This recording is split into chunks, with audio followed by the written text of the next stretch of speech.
So I want to share a realization I just had when I was on Facebook. And before I get into it, I want to just ask you guys what you use Facebook for.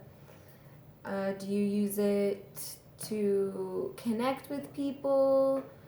To look at funny memes? Do you use it when you're stressed out or you're bored? Or, what were some reasons that you use Facebook today? What do you use those countless hours of scrolling for? For me, I do it out of boredom. I noticed I would actually do it out of stress. If I was, stressed out in an argument with someone, I would get on Facebook and I would start scrolling. I would also do it if I was like in an uncomfortable situation I didn't want to be in my environment. I would use it to kind of escape that. And so those are some reasons I would spend hours on Facebook. Curious about you guys. So now to my realization.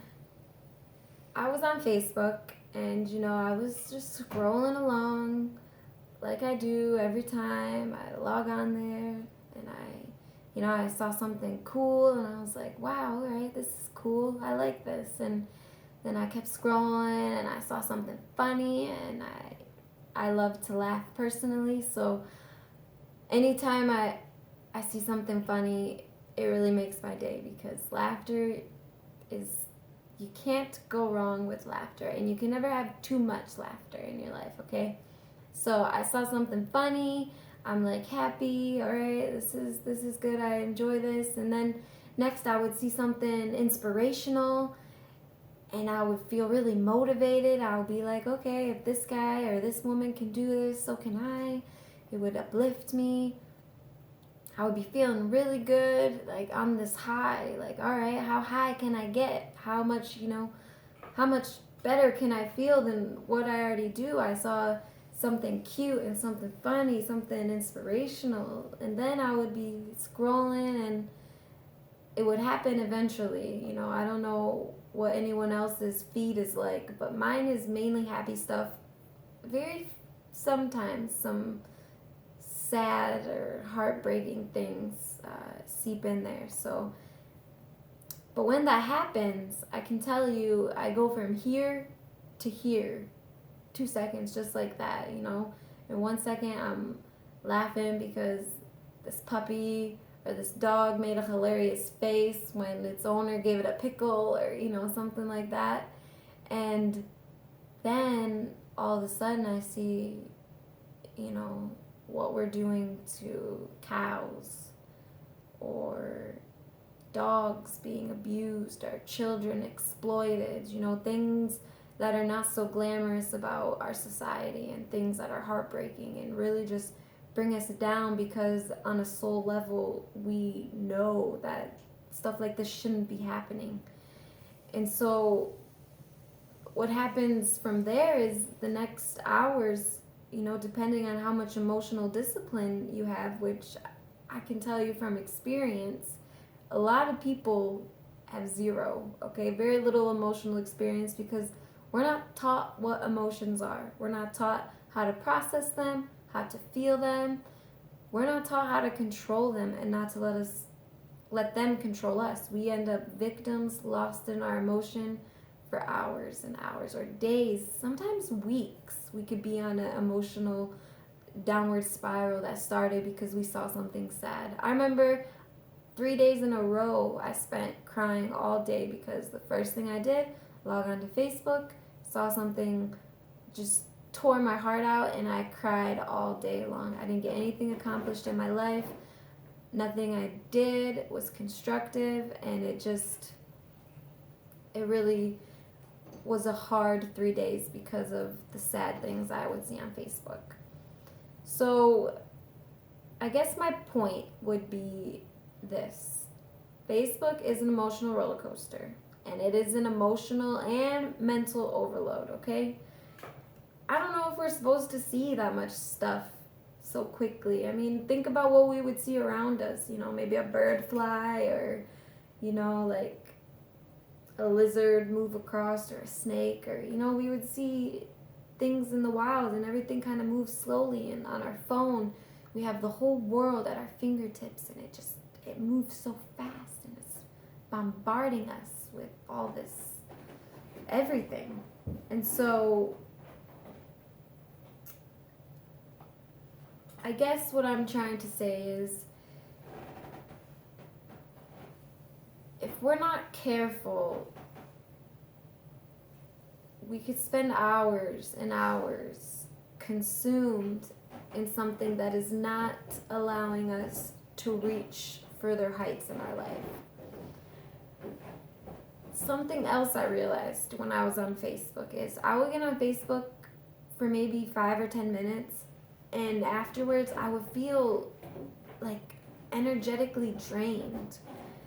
And this is for a few reasons. So what we pay attention to, what we give our attention to, we're actually feeding energy into it. So when we're on Facebook and we see all these different things so quickly, our energy is going out to all these different things so quickly.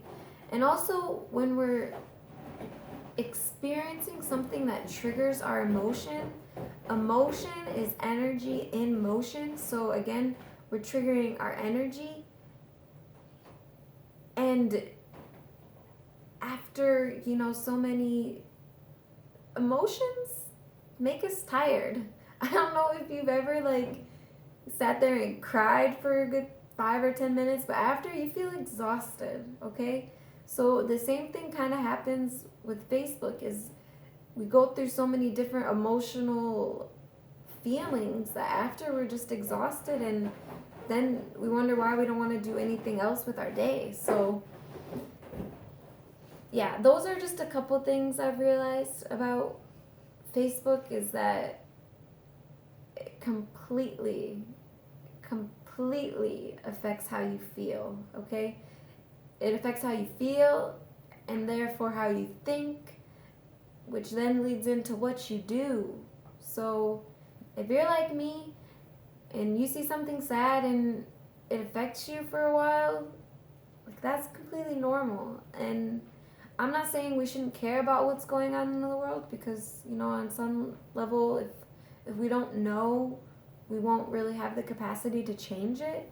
But what I'm saying is, we shouldn't be bombarding our senses with all this information, because it doesn't really help us in our day-to-day life. It doesn't really do anything for us. So that's just me. Maybe you use Facebook for other reasons, or maybe you work on Facebook, you do different things. I don't really know, but for me, it drains my energy. It really does. It drains my energy. Not only that, it brings me down emotionally, and therefore energetically. So we all know that, happy emotions, they're moving fast and rapid, and it's a high feeling. And negative emotions are low and slow and rapid. And so we tend to feel those a lot longer, and they're a lot heavier. So it's more like a physical feeling. Think of a bass of a drum, it's boom. You feel that vibrating in your resonance. And then you think of something like a flute with a high vibrational. It just goes through. You don't really feel it, but it's there. So that's just what I know and what I realized. Facebook is an emotional overload and mentally exhausting. So that's all. I hope you guys are having a wonderful beginning of summer. We're getting into summer. It's spring. For those of you who have winter, yay, no more snow. I hope you guys take care, and just remember, be cautious with your energy. What are you putting your energy into? Because that's what you're getting out of life. And life can be amazing. It doesn't have to be bad. But it all depends on what you think and how you feel. So stay safe. Till next time.